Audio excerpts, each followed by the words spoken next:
اللهم صل على سيدنا مولانا محمد وبارك وسلم الصلاة والسلام عليك يا سيدي يا سيدي يا حبيبي يا مكي يا مدني يا عربي ہاشمی یا قریشی یا مطلبی یا رسول اللہ صلی اللہ علیہ وسلم۔ جمعۃ المبارک کا خاص دن اور ہماری یہ نشست خوبصورت پروگرام بزم عقیدت، میں ہوں آپ کو میزبان شہزاد سعیدی۔ اپنے تمام دیکھنے والوں کو، چاہنے والوں کو، پیار کرنے والوں کو خلوص بھرا السلام علیکم ورحمۃ اللہ۔ آج رجب المرجب کی 5 تاریخ، ٹھیک ہے نا، اور آج 6 رجب جب لگ جاتی ہے تو عاشقان خواجہ چھٹی مبارک مناتے ہیں۔ خواجہ ہند الولی، خواجہ معین الدین چشتی اجمیری سنجری، آپ حسنی حسینی سید، آپ اپنی والد محترم سے بھی سید تھے اور امی کی طرف سے بھی سید تھے، اور 90 لاکھ کافروں کو آپ نے دائرہ اسلام میں داخل کیا۔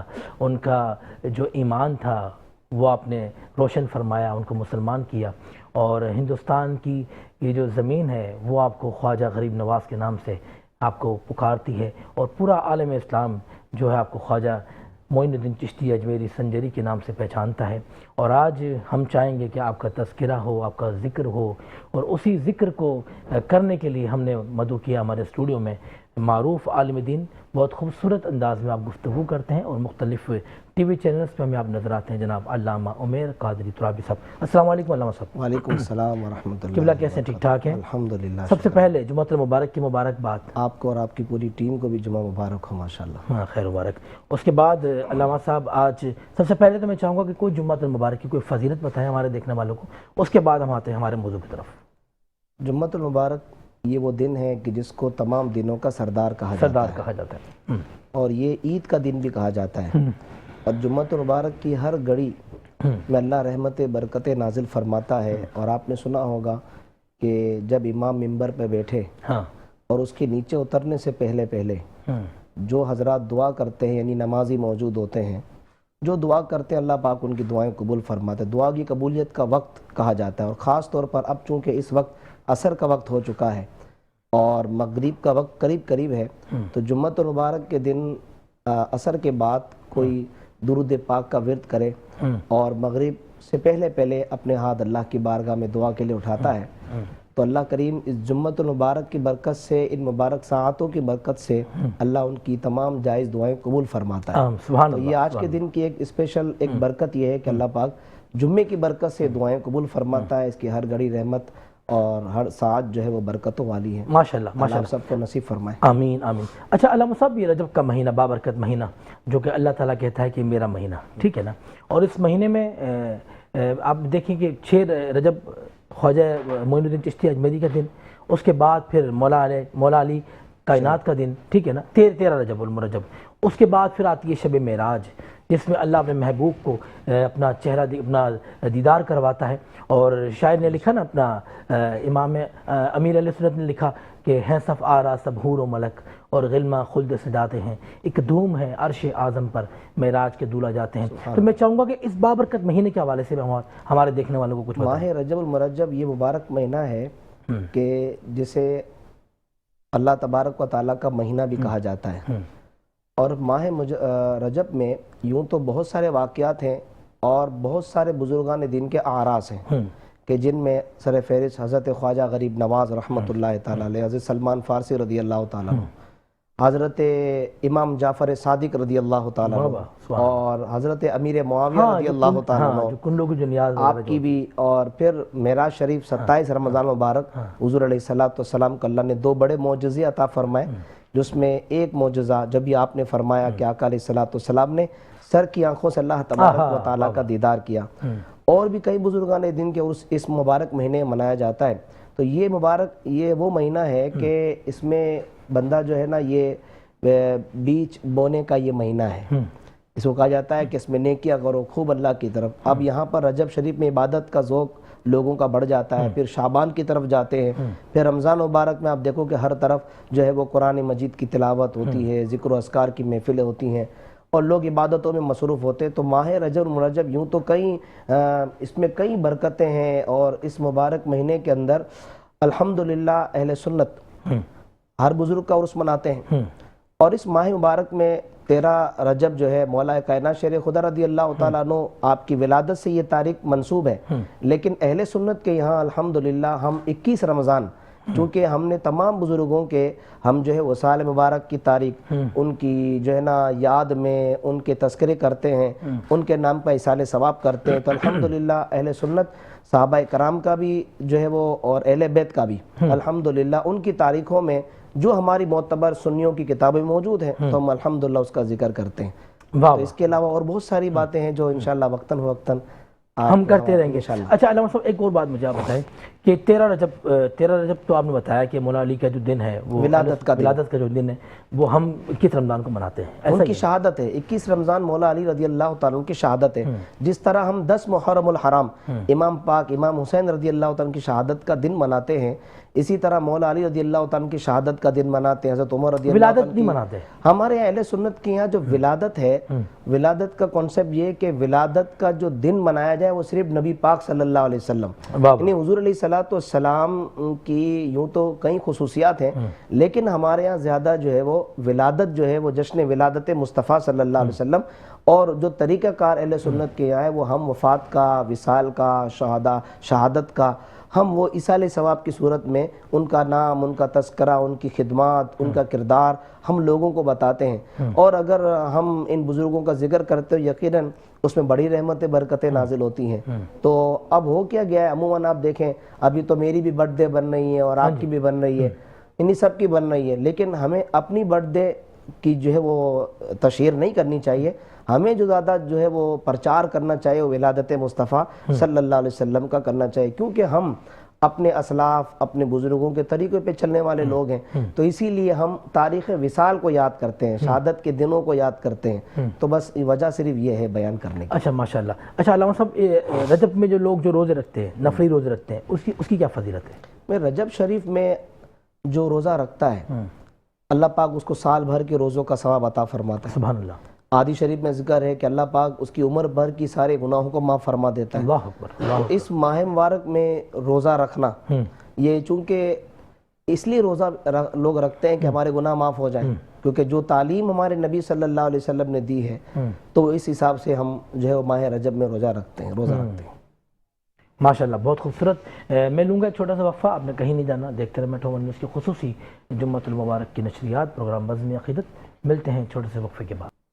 ایک بار پھر آپ کو خوش آمدید کہتا ہوں، آپ دیکھ رہے ہیں میٹرو ون نیوز کی خصوصی جمعۃ المبارک کی نشریات، پروگرام بزم عقیدت، اور میں ہوں آپ کا میزبان شہزاد سعیدی۔ ہمارے ساتھ موجود عالم دین، معروف عالم دین جناب علامہ عمیر قادری ترابی صاحب، اور ہم ذکر کریں خواجہ غریب نواز علیہ رحمہ کا، جس طرح انہوں نے ہندوستان میں 90 لاکھ کافروں کو دائرہ اسلام میں داخل فرمایا۔ ہم انہی کی شان بیان کر رہے ہیں، کیونکہ وقت ولایت مولا علی وہ چراغ ہے جس کی روشنی سے تمام اولیاء کے دل منور ہیں، اور سلطان الہند خواجہ غریب نواز علیہ رحمہ نے اسی نور کو محبت، خدمت اور اخلاص کے ساتھ ہندوستان کے دلوں تک پہنچایا، ٹھیک ہے نا؟ اور ہم ظاہر اخلاص اور خلوص اسی سے دین پھیلتا ہے، اسی سے لوگوں کے دلوں میں محبت آتی ہے، تو ہم بھی ذکر کر رہے ہیں اولیاء کا، اور میں چاہوں گا کہ جناب علامہ عمیر قادری ترابی صاحب بتائیں کہ خواجہ صاحب نے کس طرح لوگوں کے دلوں میں محبت الہی پیدا کی۔ بسم اللہ الرحمن الرحیم۔ حضور خواجہ غریب نواز رحمۃ اللہ تعالی علیہ، آپ خاندان مصطفیٰ کے وہ چشم و چراغ ہیں کہ ہندوستان کی سرزمین پر تبلیغ و اشاعت، تحفظ اور استحکام اور روحانی تربیت کے لیے اور اسلام کے نور کو پھیلانے کے لیے پیارے آقا علیہ الصلوۃ والسلام نے آپ کا انتخاب فرمایا۔ آپ رحمۃ اللہ تعالی علیہ جب مدینہ پاک پہنچے اپنے مرشد حضرت خواجہ عثمان ہاروانی رحمۃ اللہ تعالی علیہ کے ساتھ، مرشد نے کہا کہ سید حسن آپ حضور کی بارگاہ میں سلام پیش کیجئے۔ بابا آپ کا سلام کرنا تھا، السلام علیکہ یا رسول اللہ، تو قبر مصطفیٰ صلی اللہ علیہ وسلم، روضہ مصطفیٰ صلی اللہ علیہ وسلم سے جواب آتا ہے وعلیکم السلام یا قطب المشائخ۔ بابا حضور خواجہ صاحب فرماتے ہیں مجھے حضور علیہ السلام نے فرمایا کہ ہم نے تمہاری ڈیوٹی ہندوستان میں لگائی ہے۔ آپ رحمۃ اللہ تعالی علیہ آپ مدینہ پاک سے آپ نے یہ سفر کا آغاز کیا مرشد کی اجازت سے۔ جب آپ ہندوستان پہنچے تو آپ جانتے ہیں، آپ نے سیرت نگاروں کو ہی پڑھا ہے اور علماء سے سنا ہے کہ پرتھوی راج کا راج تھا، اور وہ ہرگز یہ نہیں چاہتے تھے کہ وہاں پر کوئی اسلام کا نام لینے والا ہو، نہ اذانیں ہوں، وہاں نمازیں ہوں۔ تو چونکہ آپ کو اللہ نے اس کام کے لیے منتخب فرما لیا تھا، تو حضور خواجہ غریب نواز رحمۃ اللہ تعالی علیہ آپ ہندوستان پہنچے، آپ نے پیار محبت کے ساتھ لوگوں کو دین کی طرف بلایا، آپ نے حضور علیہ الصلوۃ والسلام کی تعلیمات کو لوگوں کی طرف پہنچایا، اور جیسے ہی آپ لوگوں کو تبلیغ کرتے تو آپ کے تبلیغ کا انداز ہی نرالا ہوتا کہ لوگ آپ کے گرویدہ ہو جاتے، آپ کی زبان کی مٹھاس، آپ کا انداز، آپ کی پیار اور آپ کی محبت کو دیکھ کر لوگ جوگ در جوگ جو ہے وہ اسلام میں داخل ہوتے۔ حضور خواجہ غریب نواز رحمۃ اللہ تعالی علیہ آپ وہ پیر ہیں، آپ وہ مرشد ہیں، آپ وہ رہنما ہیں، آپ وہ شیخ ہیں کہ آپ نے عمل کر کے بتایا، پہلے عمل کیا ہے پھر لوگوں کو دعوت دی ہے۔ آپ رحمۃ اللہ تعالی علیہ جب آنا ساگر کے پاس پہنچے تو اپنی ٹیم کے ساتھ، اپنے مریدین کے ساتھ، اپنے جو ہے وہ قافلے والوں کے ساتھ آپ اس پانی سے وضو کرتے تھے۔ آپ وضو کرتے تو آپ کو روکا جاتا کہ آپ یہاں وضو نہ کریں، ہمارا پانی گندا ہو جائے گا۔ حضور خواجہ غریب نواز رحمۃ اللہ تعالی علیہ کی یہ کرامت بہت مشہور ہے، چونکہ جو اللہ کے کام میں نکلتا ہے اللہ اس کی مدد کرتا ہے، جو سچے دل کے ساتھ دین کی خدمت کرتا ہے اللہ تبارک و تعالیٰ اس سے کرامتوں کو صدور کرواتا ہے، یعنی اس سے کرامتیں ظاہر ہوتی ہیں۔ حضور خواجہ صاحب رحمۃ اللہ تعالی علیہ کو جب منع کیا تو آپ کے مرید خاص، مرید اول حضرت خواجہ قطب الدین بختیار کاکی رحمۃ اللہ تعالی علیہ، یہ وہ آپ کے مرید ہیں اور یہ وہ اللہ کے مقبول بندے ہیں کہ جنہوں نے ماں کے پیٹ میں 17 پارے قرآن پاک حفظ کیے تھے۔ سبحان اللہ۔ خواجہ قطب الدین بختیار کاکی سے کہا، قطب الدین جاؤ آنا ساگر لے آؤ ایک مشکیزہ، آپ جانتے ہو کتنا ہوتا ہے، اور آنا ساگر کا تالاب اتنا بڑا، بس یہ آپ نے مشکیزہ ڈالنا تھا کہ پورا آنا ساگر جو ہے وہ مشکیزے میں آ گیا، یعنی وہ مشکیزے میں سما گیا، سارا آنا ساگر جو ہے وہ سوکھ گیا۔ اب یہاں پر جب یہ پرتھوی راج، اس کی فوج اور وہاں کے جو بھی بنیے تھے، ہندو تھے، جب وہ پریشان ہوئے تو کہا یہ بابا تو جادو کرتا ہے، اس نے منتر سے، جادو سے یہ پانی ہمارا کھینچ لیا، ہمارے بچے مر جائیں گے۔ خواجہ صاحب فرماتے ہیں ہم منتر پڑھنے والے لوگ نہیں ہیں، ہم درود و سلام پڑھنے والے لوگ ہیں، ہم قرآن پڑھنے والے لوگ ہیں۔ تو شہزاد بھائی یہاں پر ایک بات یہ کروں کہ آپ کے عمل نے ان کی دنیا بدل دی۔ آپ رحمت اللہ تعالی علیہ آپ نے قطب الدین سے کہا بیٹا اذان دو، اذان اللہ کا ولی دے رہا ہے، نماز اللہ کا ولی پڑھا رہا ہے، پیچھے پڑھنے والے سارے اللہ کے ولی ہیں۔ خواجہ صاحب نے جب جو ہے وہ اقامت اور تکبیر اور قیام اور رکوع و سجود کے بعد جب آپ نے سلام پھیرا تو دیکھا چاروں طرف ہندو موجود ہیں، لوگ گھروں سے باہر آ گئے، کھڑکیاں کھل گئیں، اور آ کر کے پوچھنے لگے یہ بتاؤ کہ ہم تو مورتیوں کے سامنے سجدہ کرتے، آپ نے کس کے سامنے سجدہ کیا؟ خواجہ صاحب نے کتنا پیارا جواب دیا کہ تم بتوں کے سامنے جھکتے ہو، ہم نے اس کو سجدہ کیا ہے جو سورج کو مشرق سے نکالتا ہے مغرب میں غروب کرتا ہے۔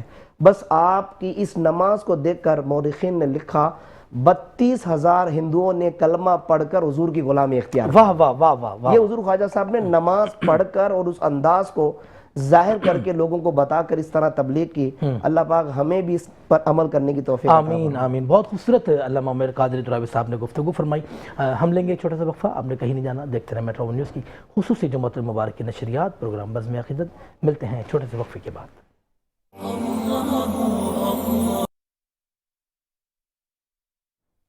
ایک بار پھر آپ کو خوش آمدید کہتا ہوں، آپ دیکھ رہے ہیں جمعۃ المبارک کی خصوصی نشریات، پروگرام بزم عقیدت، اور میں ہوں آپ کا میزبان شہزاد سعیدی، اور خواجہ خواجگاں خواجہ معین الدین چشتی سنجری اجمیری کا ہم ذکر کر رہے ہیں، کیونکہ 6 رجب المرجب اور چھٹی کے نام سے اور دنیا آپ کو غریب نواز کے نام سے پکارتی ہے، پہچانتی ہے، اور عالم اسلام بڑی محبت کرتا ہے آپ سے۔ جو اہل ذوق ہوگا، جو اہل محبت ہوگا، وہ آپ سے محبت کرے گا۔ اور ہند کے اندر، ہندوستان میں تو ظاہر آپ کا ڈنکا بجتا ہے، جیسے اس وقت ہماری فوج کا ڈنکا بجتا ہے، ویسے ہی خواجہ صاحب کا ڈنکا بجتا تھا اور بج رہا ہے الحمدللہ۔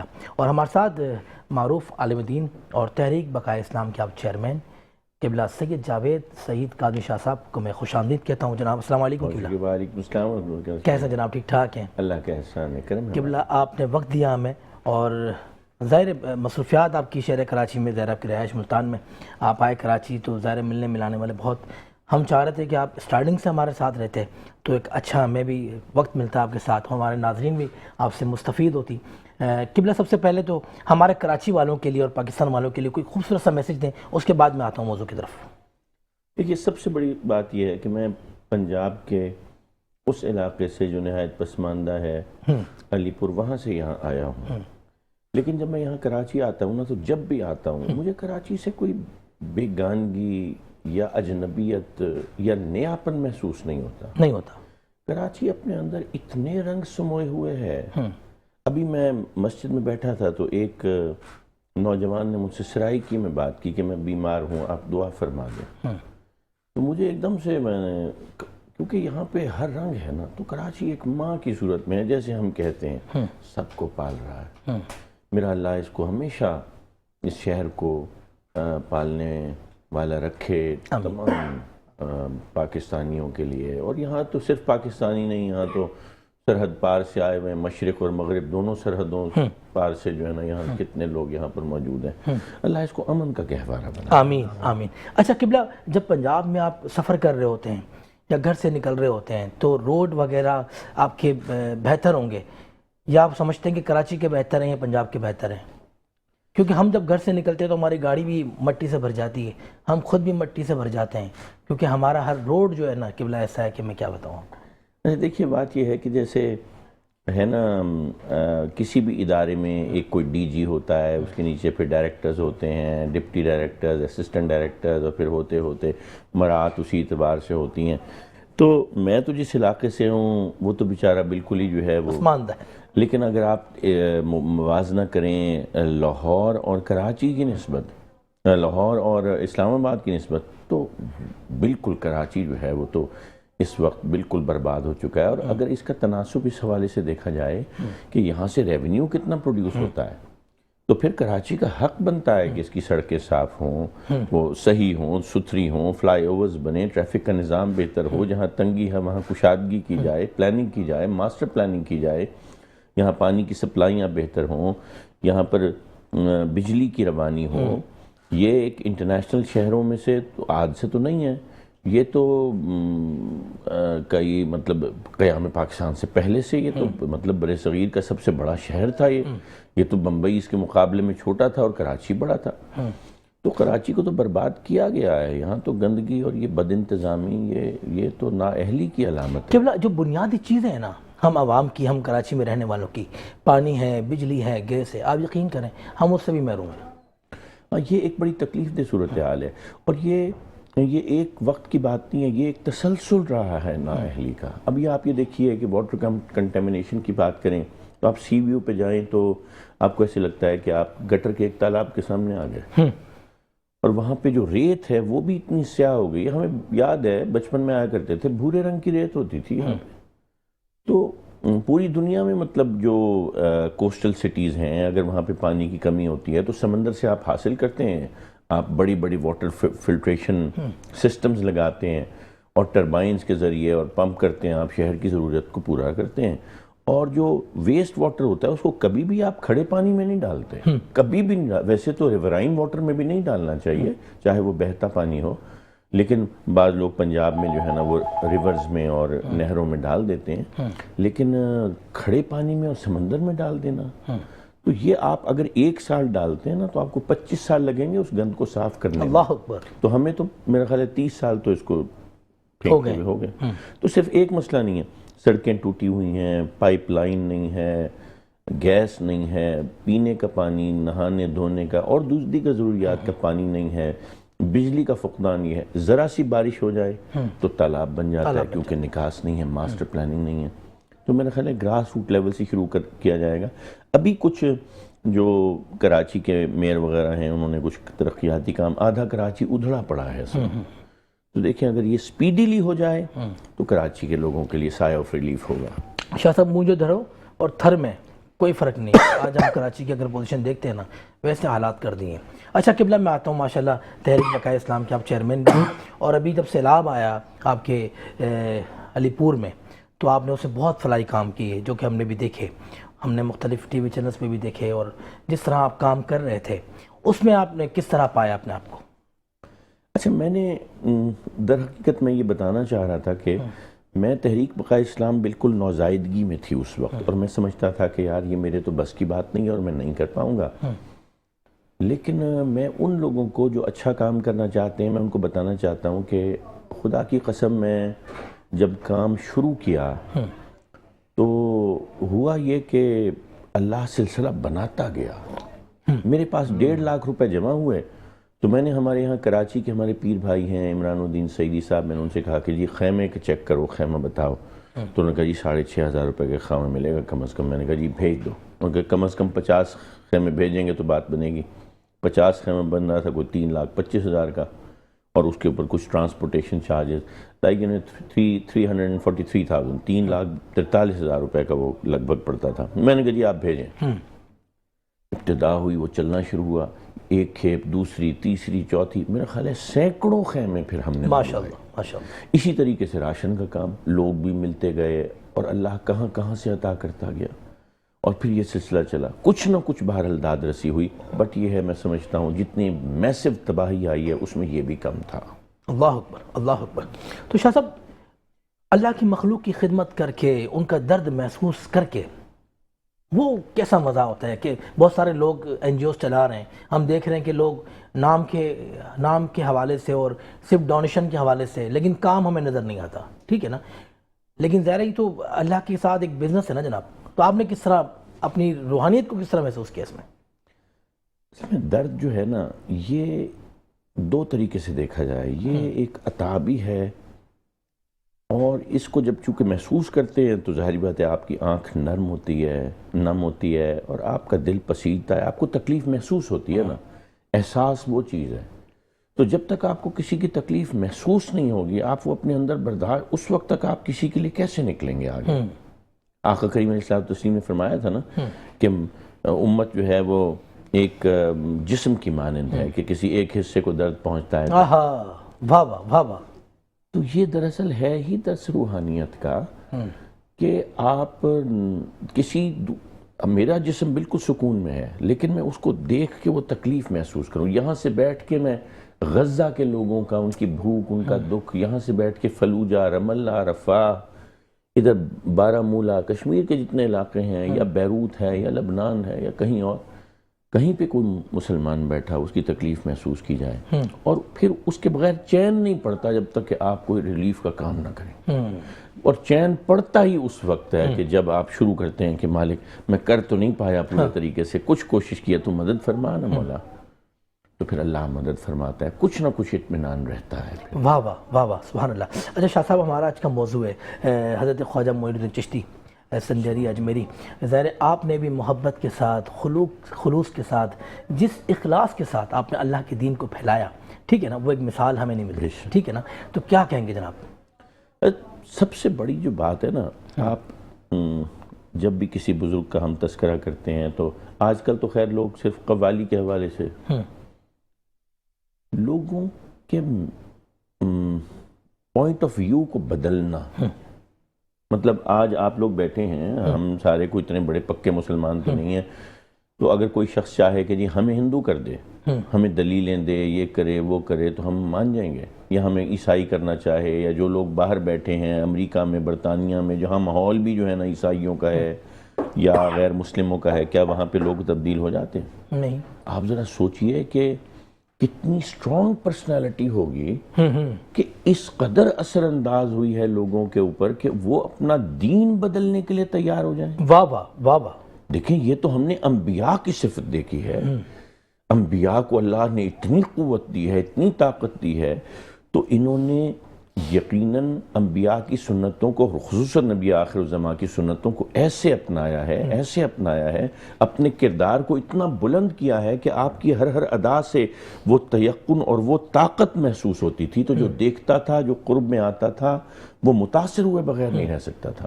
پھر جب آپ کوئی بات دلیل سے فرماتے تو ان کے دلوں میں اترتی تھی. پھر آپ نے کہا کہ آ جاؤ، پھر اللہ کی بارگاہ میں حاضر ہو جاؤ، تو پھر لوگ حاضر ہوئے. لیکن یہ کردار کی مضبوطی تھی، یہ کریکٹر تھا، وہ کہتے ہیں نا انفلنچنگ کریکٹر، کہیں لالچ نہیں، کہیں طمع نہیں. آج آپ نے خود کہا کہ جی ذرا سا ہم ریلیف کا کام کرتے ہیں تو اس میں بھی ریاکاری آ جاتی ہے، دکھاوا بھی آ جاتا ہے، پھر کوئی عہدے شہدے، یہ وہ کچھ آسانیاں، جی مجھے بھی کچھ مل جائے، ٹھیکے مل جائیں، یہ مل جائے. وہ دیکھیے وہ کیسا ریلیف کا کام ہے. تو میں کہتا ہوں 90 لاکھ لوگوں کو مسلمان کر دینا، یہ چلو اس میں کہتا ہوں ٹھیک ہے مبالغہ بھی ہو، میں کہتا ہوں 90 لوگوں کو کوئی آج صرف ایک پولیٹیکل اوپینین بدل کے دکھا دے یہاں پہ، واہ واہ، تو کسی کا دین بدل جائے۔ میں 90,000 کی بات نہیں کرتا، میں 9 لاکھ کی بات نہیں کرتا، میں 90 لاکھ کی بات نہیں کرتا، میں کہتا ہوں 90 لوگوں کے پولیٹیکل اوپینین کو آپ ریورس کر کے دکھائیں، الٹا کے دکھائیں، پلٹا کے دکھائیں، چینج کر کے دکھائیں، بہت مشکل کام ہے۔ اس کے لیے آدمی کو بڑا مضبوط ہونا پڑتا ہے۔ تو حضرت کی شخصیت کا جو اثر ہے وہ اتنا تھا، اور وہ اندر جو کردار کی طاقت تھی وہ بڑی اونچی تھی۔ تو آپ جب ان کے سوانح عمری پڑھتے ہیں تو آپ کو پتہ چلتا ہے کہ ہاں واقعی یہی شخصیت ہے جو لوگوں کے دلوں کو پھیر سکتی ہے اللہ کی طرف۔ حضرت آپ حسنی حسینی سید بھی تھے، بے شک۔ اس کے حوالے سے بتائیں کچھ۔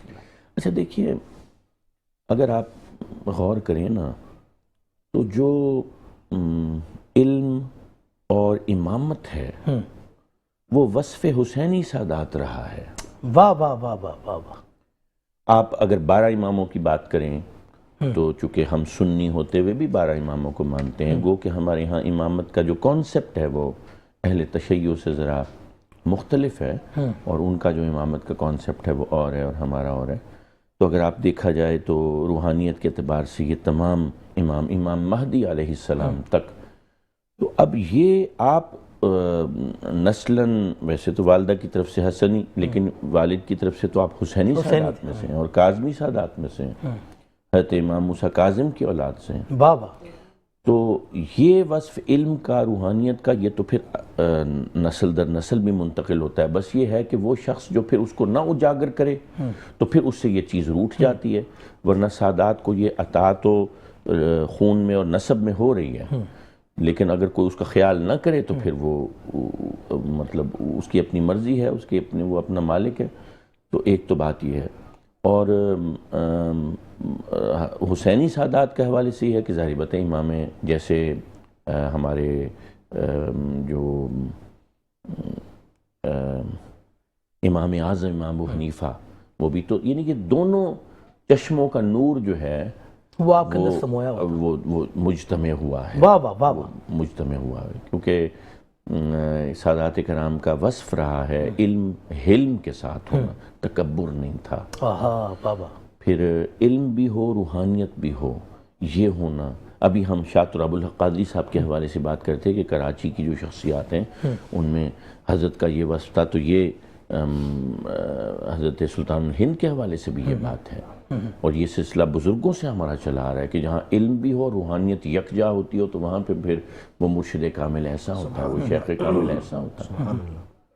پھر یہ کہ آپ کا پھر آگے کام دیکھیے۔ اچھا آپ کو پتہ ہے وہاں پر جو اجمیر شریف میں جو آپ کے آگے سجادگان کہہ لیں یا سلاسل کو، وہ آپ کی حقیقی اولاد میں سے نہیں ہے، بلکہ وہ ٹھیک ہے مریدین میں، معتقدین میں سے، آپ کی حقیقی اولاد پر انگریز کے دور میں بنے مقدمات، اچھا جناب، اور بغاوت کے مقدمات بنے، اور وہ تو یوں تھا کہ بھئی ان کو تو تختہ دار پہ لے جایا جائے گا۔ تو وہ لوگ اس دور میں ابھی قیام پاکستان سے پہلے وہاں سے نکل کر یہاں پاکستان کے علاقے پشاور میں آ کے آباد ہوئے۔ اچھا جناب، یہ وہ خاندان ہے جس کو ہم آج دیوان سید آل حبیب صاحب زیدہ عزہ، وہ آج سجادہ نشین ہیں ان کے، اور ان کے اجداد دیوان سید آل مجتبہ، اور میرے مرشد حضور غزالی زماں راضی دوران علامہ سید احمد سعید شاہ صاحب کاظمی کے ساتھ بڑی محبت کا تعلق رہا، بلکہ ہماری رشتہ داری بھی قائم ہوئی۔ حضرت دیوان سید آل مجتبہ رحمۃ اللہ تعالیٰ علیہ کے سگے بھائی دیوان سید آل سیدی رحمۃ اللہ تعالیٰ علیہ کے بڑے بیٹے دیوان سید آل شاہد صاحب، وہ داماد بنے حضور غزالی زماں کے۔ اچھا جناب، اور آپ کی سب سے چھوٹی بیٹی مرحومہ مغفورہ وہ ان کے عقد میں گئیں، تو پھر وہاں سے ہمیں زیادہ بھی پتہ چلا۔ اکثر میری اپنے پھوپھا سے اس حوالے سے جو ہے وہ ڈسکشن ہوتی تھی، تو وہ پھر مجھے سارے واقعات، حالات بتاتے تھے کہ کیا ہوا، کیسے ہوا، جو انہوں نے سنا۔ بہت خوبصورت جناب۔ بس خوبصورت سا ایک شعر میں خواجہ صاحب کی بارگاہ میں پیش کرتا ہوں کہ غریب آتے ہیں در پر تیرے غریب نواز، غریب آتے ہیں در پر تیرے غریب نواز، کرو غریب نوازی میرے غریب نواز، کرو غریب نوازی میرے غریب نواز، واہ تمہاری ذات سے میرا بڑا تعلق ہے، تمہاری ذات سے میرا بڑا تعلق ہے کہ میں غریب بڑا تم بڑے غریب سبحان نواز۔ اللہ۔ ہم لیتے ہیں ایک چھوٹا سا وقفہ، آپ نے کہیں بھی نہیں آنا، دیکھتے رہے میٹرو ون نیوز کی خصوصی نشریات، پروگرام بزم عقیدت۔ ملتے ہیں چھوٹے سے وقفے کے۔ ایک بار پھر آپ کو خوش آمدید کہتا ہوں، آپ دیکھ رہے ہیں میٹرو ون نیوز کی خصوصی جمعۃ المبارک نشریات، پروگرام بزم عقیدت، اور میں ہوں آپ کا میزبان شہزاد سعیدی۔ میرے ساتھ موجود جناب علامہ عمیر قادری ترابی صاحب۔ علامہ صاحب، آج جو ہے کہ 26 دسمبر ہے، کچھ دنوں بعد ظاہر 31 دسمبر، پھر 1 جنوری 2026، اور ہمارے جو پاکستانی ہیں بڑے جوش و خروش کے ساتھ اس کو مناتے ہیں، نیو ایئر، ٹھیک ہے نا؟ تو کیا کہیں گے؟ ہم جیسے لوگ تو پہلے چلے جاتے تھے باہر نیو ایئر منانے کے لیے، لیکن اب تو جناب جاتے ہی نہیں۔ جی آپ نے بالکل درست کہا کہ جیسے ہی سال بدلتا ہے ہاں تو ہمیں مختلف اور عجیب و غریب خرافات دکھنے میں آتی ہے۔ ہاں اصل میں جو ہمارا ہیپی نیو ایئر ہے وہ محرم الحرام شریف ہے، لیکن اگر یوں انگریزی تاریخ کے اعتبار سے دیکھا جائے کہ جنوری 2026 کا آغاز ہونے جا رہا ہے، تو ہم ایک عجیب مخلوق دیکھتے ہیں سڑکوں پر۔ کوئی اپنے چہروں کو تبدیل کر رہا ہوتا ہے، کوئی اپنے بالوں کو تبدیل کر رہا ہوتا ہے، کوئی ہی ہے تو شی بن رہا ہوتا ہے، کوئی شی ہے تو کوئی ہی بن رہی ہوتی ہے۔ اور دوسرا یہ ہے کہ اخبار آج بھی موجود ہیں، شاہد ہیں کہ جیسے یہ رات گزرتی ہے تو صبح معلوم ہوتا ہے کہ بھائی 5 بھائیوں کا ایک بھائی مر گیا، 3 بھائیوں کا بھائی مر گیا، 1 ماں کا اکلوتا مر گیا، 2 مر گئے، 10 مر گئے۔ ایک سرخیوں پر یہ بات نمایاں ہو جاتی ہے کہ گھر کے اندر صفِ ماتم ہوتا ہے۔ ہمارے اس وقت ہم سب اپنے لوگوں کو یہ پیغام دیں، اور خاص طور والدین اس بار پر توجہ دیں کہ ان راتوں کے اندر ہو کیا رہا ہے۔ یہ کوئی تہجد تو پڑھنے جا نہیں رہے، یا یہ کوئی سحری کا اہتمام ہو رہا ہے، یا کوئی ذکر۔ ہاں الحمدللہ ہمارے یہاں کئی مساجد میں ان خرافات کو روکنے کے لیے کہیں رات بھر قصیدہ بردہ شریف کی محفل ہے، تہجد کا اہتمام ہے، بیانات کا سلسلہ ہے، ذکر و اذکار کا۔ علماء اکرام نے اس کو توڑنے کے لیے کہ اس رات کو ہم جو ہے وہ ضائع نہ کریں، بلکہ انگریزی جو ہے وہ سال کا آغاز ہو رہا ہے تو ہم اس لیے کریں کہ اللہ پاک ہمارے ملک میں پانی کو بحال کر دے، بجلی کو بحال کر دے، گیس کو بحال کر دے، روزگار اچھا ہو جائے۔ یہ قتل و غارت ہے، یہ دہشت گردی ہے، یہ لوٹ مار ہے۔ تو اس رات خاص طور پر ہماری مساجد میں یہ تمام ہوتا ہے، دعائے خیر ہوتی ہے، اور یقیناً اللہ دعا سننے والا ہے۔ تو اس رات کے اندر آپ نے دیکھا ہوگا یہ لڑکوں کو، بعض ایسے بھی ہیں کہ جو سائلنسر کا بھی جو ہے وہ دوسرا آواز بنا دیتے ہیں، اور جس انداز میں ٹولیوں کی ٹولیاں، یہ آپ دیکھیں کہ سی ویو کی سائڈ آپ دیکھ لیں سڑکوں پہ، حالانکہ قانون اس بات کی اجازت نہیں دیتا۔ قانون یہ اعلان کرتا ہے کہ جو ہے وہ اس طرح کی خرافات سے بچا جائے، اور جو فائرنگیں ہوتی ہیں، شہزاد بھائی کچھ عرصہ پہلے بلکہ یہ حادثہ ہوا کہ فائرنگ ہو رہی ہے، ہوائی فائرنگ ہو رہی ہے، اوپر کھڑکی میں بچی کھڑی ہے، وہ سیدھی اس کی گلے پر آگے گولی لگتی ہے اور وہ بچی جو ہے وہ انتقال کر جاتی ہے۔ اب ماں باپ تو اب اپنے بچوں کو لے کر گھر میں محفوظ نہیں، حتیٰ کہ گولیوں کے جو کھول دوبارہ ریٹرن ہوتے ہیں تو لوگوں کے بھی جو ہے وہ سروں میں آ کر جو ہے وہ مر جاتے، انتقال کر جاتے۔ تو یہ جو ہے وہ رات اس لیے نہیں آئی، یہ کوئی اسلامی تہوار نہیں ہے کہ ہم نے کوئی اسلامی تہوار بنانا ہے، بلکہ ہمیں اس کو، آپ کو، مجھے، میڈیا چینل کے ذریعے اس بات کو لوگوں کو آگاہ کرنا ہے اور لوگوں کو بچانا ہے کہ ہم بس قرآن پاک پڑھیں۔ نئے سال کا آغاز ہو رہا ہے، آپ 12 بجے درود و سلام پڑھیں، آپ اذان دیں، کیونکہ درود و سلام پڑھیں گے، اذان دیں گے، نماز جو ہے وہ قرآن کی تلاوت کریں گے، یقیناً اللہ تعالیٰ ہمارے حالات کو بدل دے گا۔ تو یہ انگریزوں کا طریقہ، یہ یہودیوں کا طریقہ، یہ عیسائیوں کا طریقہ، ہم کلمہ پڑھنے والے لوگوں نے کہاں سے یہ طریقہ اپنا لیا؟ حالانکہ دین ہمیں ان باتوں سے روکتا ہے کہ ہم بے حیائی سے بچیں۔ نیو ایئر میں لوگ دبئی چلے گئے، لوگ تھائی لینڈ چلے گئے، شراب اور کباب کی محفلیں نہیں سجتی۔ سب کو معلوم ہے کہ جس انداز میں اوریانی ہے، زنا، آپ دیکھیں کئی ایسے لوگ ہیں کہ شراب پیتے پیتے مر گئے، ناچتے ناچتے مر گئے۔ بھائی ان کی صحبت ان کو لے ڈوبی۔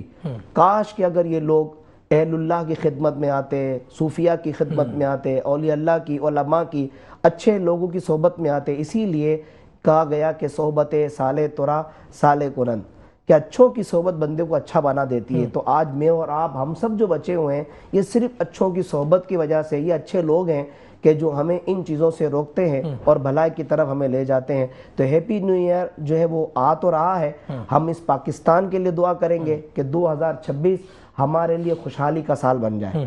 2026 یہ پاکستان والوں کے لیے امن, سکون, سلامتی کا اور کامیابی کا سال بن جائے. اور ہم یہ بھی جو ہے وہ اللہ کی بارگاہ میں دعا کرتے ہیں کہ ہمارے ملک کو اللہ ہر قسم کی دہشت گردی سے بچائے, ہر قسم کے فتنے سے بچائے, اور جو کالی بھیڑیے ہمارے ملک کو ختم کرنے کی کوشش کرتی ہیں, کیونکہ یہ وہ راتیں ہوتی ہے نا ہیپی نیو ایئر, ان راتوں کے اندر لوگ فائدہ اٹھاتے ہیں, لوگ ناجائز ایسے کام کرتے ہیں کہ جو ان راتوں کے ذریعے ہی وہ اپنے کام پورے کرتے ہیں.